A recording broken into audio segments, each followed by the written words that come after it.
국회가 지난 24일 본회의에서 2023년 예산안 국회 심의안을 통과시켰습니다. 638조 7,276억 원 규모인데 정부안에서 4조 2천억 원을 감액하고 3조 9천억 원을 증액해서 3,142억 원이 삭감되면서 2020년 이후 3년 만에 제출안보다 순감하게 되었습니다. 하지만 보건복지부 예산은 2020년 대비 11조 7,063억 원이 증액한 109조 1,830억 원으로 전년 대비 12%가 증가하였습니다. 정부 부처 예산 중 보건복지부 예산이 최대 규모이고 처음으로 100조 원대를 넘어서는 슈퍼 예산이 편성되었습니다.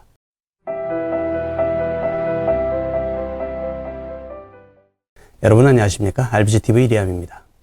보건복지부 관련 예산을 좀 더 들여다보면 정부가 국회에 제출한 원안은 108조 9,918억 원이었는데 국회 심의 과정에서 이보다 1,911억 원이 증액되어서 최종적으로 109조 1,830억 원으로 최종 의결되었습니다. 증액된 사업 내용에는 재난 및 응급상황 대응, 또 장애인 지원 사업과 노인 지원 사업으로 공공형 일자리 확대, 경로당 냉난방비 및 양곡비 지원 등의 사업이 주요 내용이고 기초연금 관련 내용은 없기 때문에 내년도 기초연금 관련해서는 정부가 제출한 안에서 큰 변화는 없다고 이해하면 될 것 같습니다. 그래서 이전 영상에서 설명드린 대로 2023년 기초연금은 2022년도보다 5% 내외가 오른 32만 2천 원에서 3천 원 범위 내에서 결정되어질 것 같습니다. 한 4천 원에서 5천 원 정도 오르게 됩니다.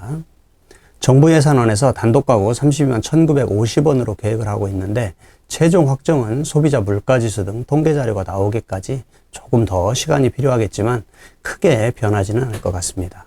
한편에서는 고령화로 노인층이 늘면서 기초연금 대상자도 628만 명에서 내년에는 665만 명으로 늘어나게 됩니다. 많은 분들이 대통령 공약사항이었던 월 40만 원으로 왜 인상하지 않는지에 대해 궁금해하시면서 질문도 많이 하십니다.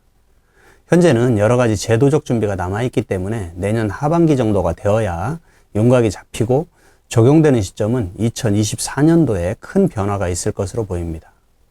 특히나 국민연금 개혁이 2023년 10월로 예정되어 있기 때문에 지금은 섣불리 기초연금을 큰 틀에서 변경하거나 인상하지 못하기 때문에 공약했던 40만 원 수급은 아마 임기 내에 달성하는 것으로 진행할 예정인 것 같습니다. 다만 이번에 더불어민주당에서 추진하던 부부가맥 폐지 논의가 관심이었는데 이 또한 앞으로 더 논의하는 쪽으로 방향을 정했다고 발표했습니다.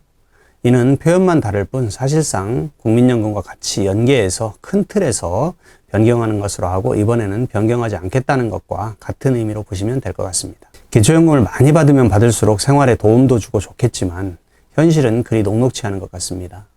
그래서 오늘은 우리 사회가 현실을 넘어 다가올 미래를 위해 무엇을 해야 할지 생각해보는 시간을 갖도록 하겠습니다.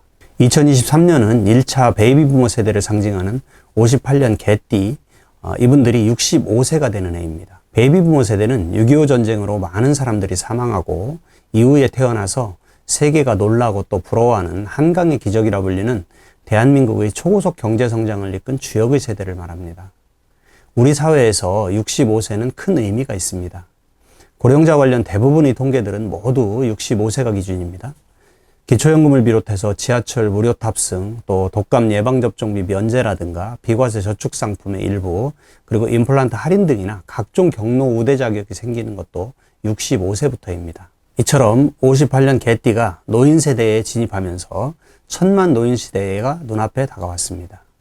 통계청 추정으로는 우리나라는 2024년에 노인 인구가 1,000만 명을 돌파하는 것으로 예상하고 있습니다. 전체 인구에서 무려 19.4%를 차지합니다. 이후에도 노인 인구 수는 계속 늘어 2027년에는 인구 전체의 46.4%가 65세 이상이 됩니다.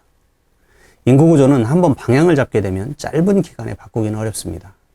그런데 이러한 변화가 너무 빠르게 오고 있다는 것이 문제인데 이를 대비하고 준비해야 할 정치는 현실과 괴리가 있고 또 국민들도 여기에 적응되어서 현실과 동떨어진 정치적 이념이나 분열, 대립에 훨씬 친숙해져 있는 것 같아 너무 안타깝기만 합니다. 이러한 예상된 미래, 우리 사회는 많은 변화를 가져오게 됩니다. 먼저 사회복지청구서가 사회를 삼키게 될 것입니다. 시민의 발인 지하철은 지금도 만년 적자지만 노령화 사회가 진행될수록 적자는 더욱 늘어날 것입니다. 이렇기 때문에 지하철 요금의 인상은 피할 수 없을 것입니다. 기초연금 예산도 시행 초기인 2014년만 해도 7조 원 정도였는데 내년에는 20조 원을 넘어서게 됩니다. 올해 12조 원이 지급된 노인 장기요양보험은 매년 20%에 가까운 지급액이 증가하면서 2026년도 적립금이 고갈되고 또 2040년이 되면 무려 23조 원대의 적자를 예상하고 있습니다. 다음으로 일하는 노인이 늘어나게 될 것입니다. 당장 올해 국회를 통과한 예산 내용만 봐도 내년 일자리 예산이 1조 5,400억 원으로 올해보다 6만 1,000개를 더 늘리기로 했습니다.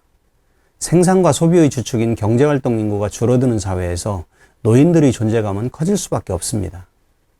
우리보다 빨리 노령사회가 진행된 일본에서는 노인 취업자 숫자가 18년째 사상 최고치를 기록하고 있는 중입니다. 지금 우리 사회는 몇 년 전 60세로 연장되었던 정년 연장이 얼마 지나지 않은 지금에 와서 자연스럽게 사회적 이슈로 또다시 부각되고 있습니다. 또 다른 사회 문제로 간병퇴직이 심각한 사회 문제가 될 수 있습니다.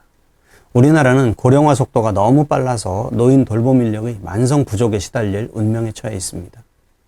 OECD는 우리나라가 노인 돌봄 인력을 2040년까지 140% 이상 충원해야 한다고 조언하고 있습니다. 이러다 보니 간병인을 찾지 못해서 가족이 직장을 그만둬야 하는 일명 간병퇴직이 증가 추세를 보이고 있습니다. 2022년 상반기 자료에 의하면 거동이 불편한 노부모나 가족을 돌보기 위해 퇴사한 여성이 1년 전보다 무려 29%나 늘어났다는 통계가 나와 있습니다. 이러한 상황은 시작에 불과하다는 것입니다.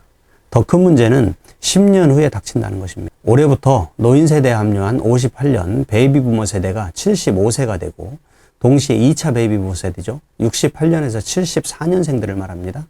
약 635만 명이 노인 세대에 진입하게 됩니다.